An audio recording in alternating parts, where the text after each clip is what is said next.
Previously on a very special episode of the Boren Blitz, Zach Boren said he had zero concern about the roster management strategy, and it turns out he had good reason for that. Welcome to The Beat. It is presented by the Waterworks. He is Zach Boren. I am Austin Ward. Busy week since we last spoke, Zach. A lot of pickups, a ton of pickups, veterans, versatility, guys that you can plug in the starting lineup right away. It feels like you were onto something. Ohio State and Mark Pantoni had a plan. They wanted to make sure that they were getting older. They wanted to make sure that they were bringing in guys who had meaningful snaps under their belts that could be contributors day one, and they went out and did that. The portal is a 14, 15-day cycle, right, when it's all said and done, and they were patient. They knew who their targets were, and they went out and got them. And I think if you're Ohio State, if you're at least a coach in that facility, you got to be really excited about where your roster is going into 26. Yeah, and look, it's probably fair to say, well, that having a plan to acquire the talent, bring them in is one thing. I think they've executed that very well. Now, how's it going to play out once they arrive? We don't have to look back very far to know that sometimes portal swings don't hit once they actually get onto your campus. And, you know, we don't need to rehash some of the Ethan Onyanwa or Logan George stuff from a year ago. I think everybody that watches the Austin and Berm show is aware of who's hit and who hasn't for Ohio State. So that's only part of it. Like, there's a long way to go. Ohio State's going to get into winter workouts. They're going to get into mat drills. They're going to get into spring ball. We'll see if Terry Moore and Earl Little or Kyle Parker or anybody else that the Buckeyes picked up last week actually are able to follow through on what Mark Pantoni and his staff have seen on film. But in terms of getting through the first 2 weeks of January, it felt painful at times, but or at least from the outside looking in, but it definitely didn't seem to be the case inside the Woody, Zach. Well, yeah, I mean, everyone wants instant gratification, right? The portal opens and they're expecting 15 signings of the top guys in the country. It's just not how it works. And obviously, there's some schools out there that make big splashes early on. A lot of those schools are the programs that are tampering with guys throughout the year, that have an endless amount of cash flow. Programs reaching out to guys in the middle of the season and agents and things like that is a very real thing. These deals being constructed in October, November, even early December is a very real thing. And a lot of those schools, we're not going to name them, but a lot of those schools that you see early on in the leaderboard and the transfer portal are those schools that are doing it. Ohio State is methodical about their approach. They want to make sure that they're bringing in the right guys. If you have an agent or player who in October, November, December, when you're playing a very, very meaningful games, and these guys are out talking to other schools, trying to orchestrate deals just to either say, hey, you either match this or we're leaving. Like, you don't want those guys around the program. So there's a reason why Ohio State targeted who they did. There's a reason why Ohio State kind of knew which direction they wanted to go. They knew what guys were leaving. I've had multiple conversations with people inside the program, and 99.9% of the guys that were leaving in the portal from Ohio State, they knew they were leaving, right? Their conversations start happening early on in the transfer portal process. Actually, a lot of these happen in December with, the backups and things like that, when they start kind of figuring out the way their roster is going to look. So nothing happened from an Ohio State standpoint that shocked them, but then they started putting their game plan together. And I think it's a fantastic look. I don't know how you feel, Austin, but you bring in some veteran guys who, when healthy, jump off at the charts from a film standpoint. Some very underrated players. You already name dropped some. I even love the Welch kid from Northwestern. He's a tight end who is a great he can be a great receiving threat when he needs to be, but is a phenomenal blocker. Reminds me so much of Will Kazmarek, and I think Will Kazmarek might be one of the most underrated transfer portal signings Ohio State has ever had since the transfer portal opened. And Welch reminds me of a spitting image of Kazmarek. And so you start looking at guys like that, and I mean, awesome. We got a kicker, right? Everyone was freaking out when there was no kicker signed on day one. It was coming. They knew who they wanted. They knew the intentions from talking to the agent and things like that. And so, yeah, I mean, if you're Ohio State, you got to be ecstatic with where you're at. It feels very weird for us to be having a Boren Blitz and talking about kickers. We just normally brush right past kicker and punter. But I mean, you look at this pickup from Baylor, it turns out that you're allowed to kick field goals longer than 50 yards, and sometimes you can make them. So, I mean, I don't have great analysis, Zach, for what it takes to be a good high-level kicker, but whoever evaluated that, and I think Gunnar Daniel has been doing a lot of that, just to give a shout-out behind the scenes, someone who's not on that full-time staff. I think he evaluated 7,000 kickers in the transfer portal on film to see who might pop and who they would go after. Looks like it's going to be a workable pickup. But again, it's like any other position. You still have to show up, do the work, and the pressure at Ohio State is obviously going to be different than Baylor. The attention that's going to be on you and the stakes and the games that he's going to play in. But, you know, it's just another position. Ohio State needed somebody in the portal, and they went out and got a relatively big name. Now, that is still a kicker, so relative to what, I don't know. But every spot that they had to fill, Zach, they've done. They most definitely have. And I think they filled with great guys. And, you know, if you're Ohio State and you start looking at kind of, I'll call it the candy out there, right? The highly touted recruits that are in the portal that, you know, have all the intangibles and everyone thinks they're unbelievable.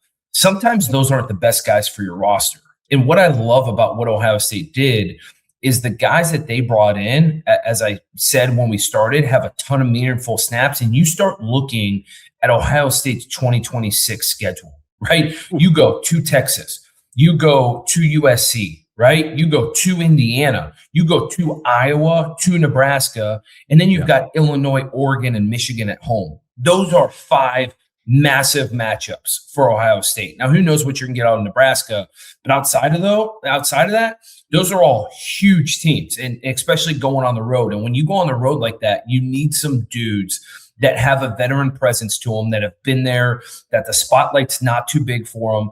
And that's what they wanted, right? They could have went out there and gotten the 25 recruit or the 24 recruit who, you know, 5-star or 4-star, but barely played, and you don't know what you're going to get outside of a recruiting ranking. Instead, they watched the film. They put hours upon hours upon hours about who they wanted to target and who was best for their team, and they did that. And I think that's what's going to show. You look at Indiana and what they did, right? No one was screaming last year about how great their portal class was. No one was saying, "Oh my God." I think they ranked like 47th or 48th in the country from that standpoint. No one was screaming about how great Fernando Mendoza was and was the best pickup there. But if you look at what they did, and now this year they brought in a lot of veteran guys who played a lot of football, and in those big games, those big moments, they've been there before, and they know how to react, know how to respond. And I think Ohio State's going a little bit to that approach, right? You might see high school recruiting go down the wayside a little bit with Ohio State. You might see these classes go from, you know, I know there's 28 this year. It might go down to 20 or less, and they just target some dudes who they think are going to be really, really good.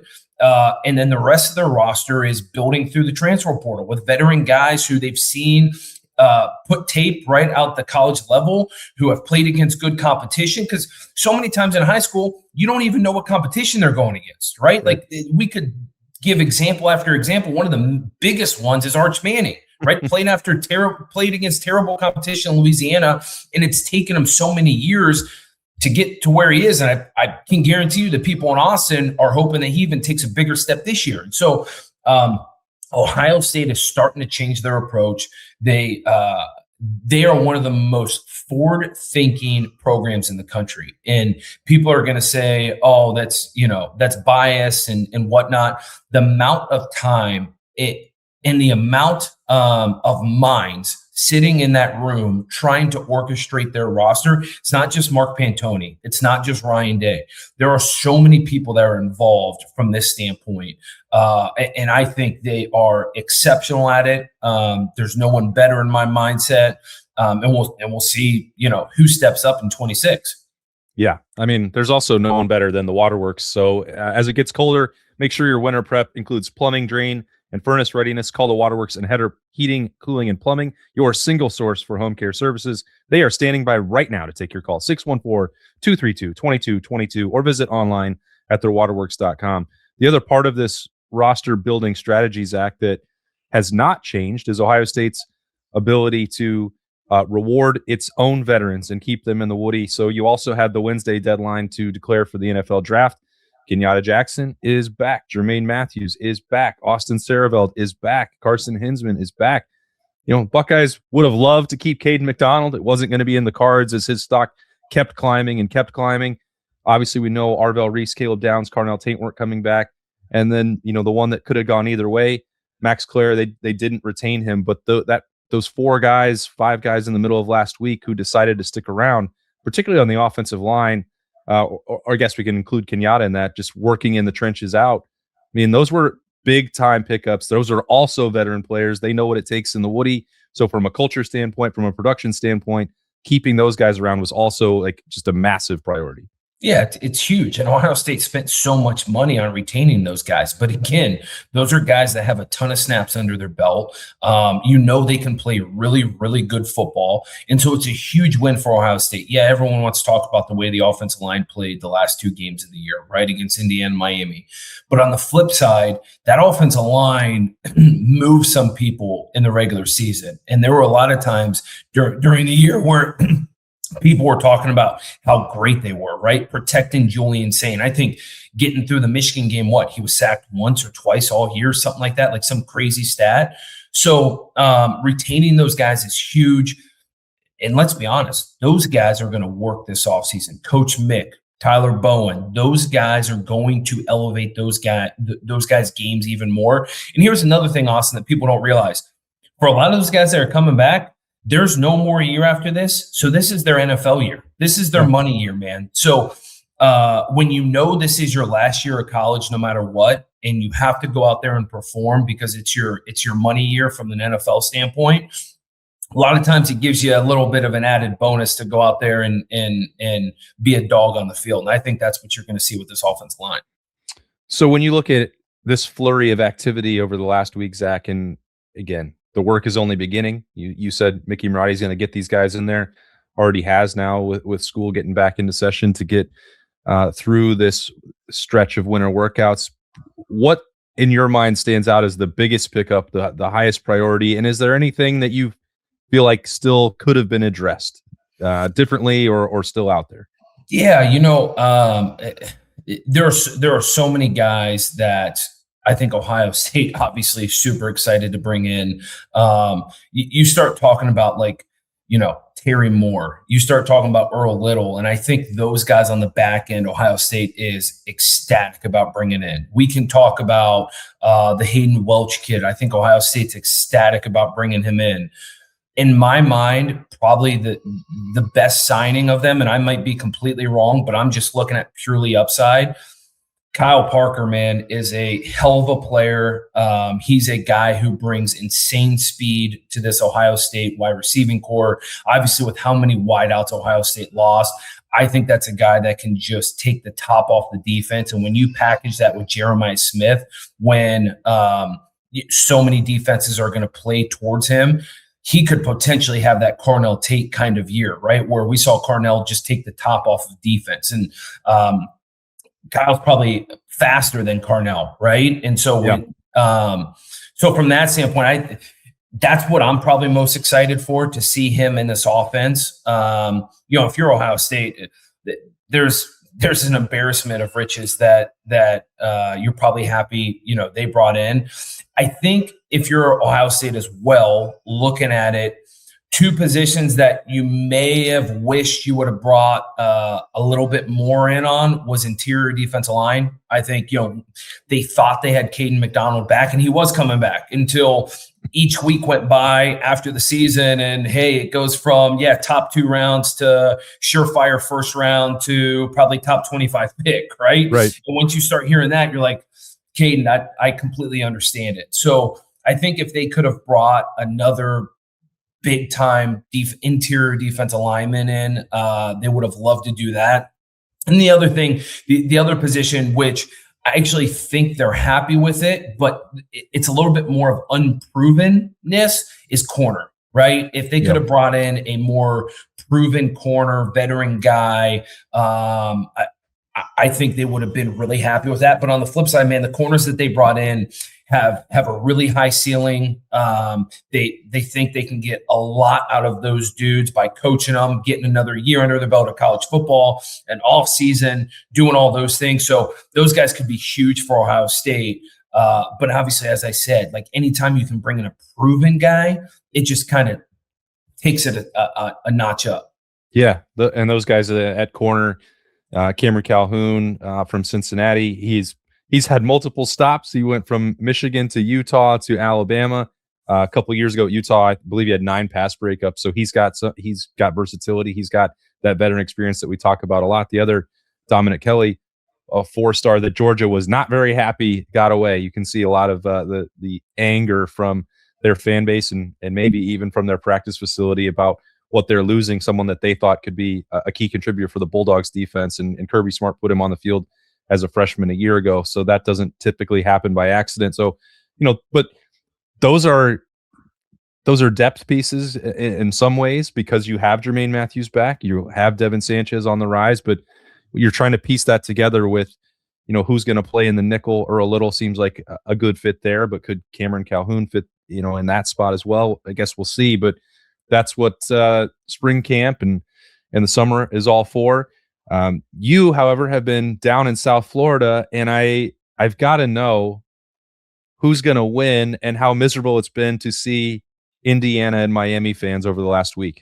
Yeah, man, it's been tough down here in South Florida and Fort Lauderdale. Seeing all of the banners for the national championship game, seeing the Miami fans, seeing the news every night, and the way that they are just blowing it up. I mean, this is the last time they've been in the national championship since 2002, right? Like, it's been a long time for Miami. Well, and Indiana, never, right?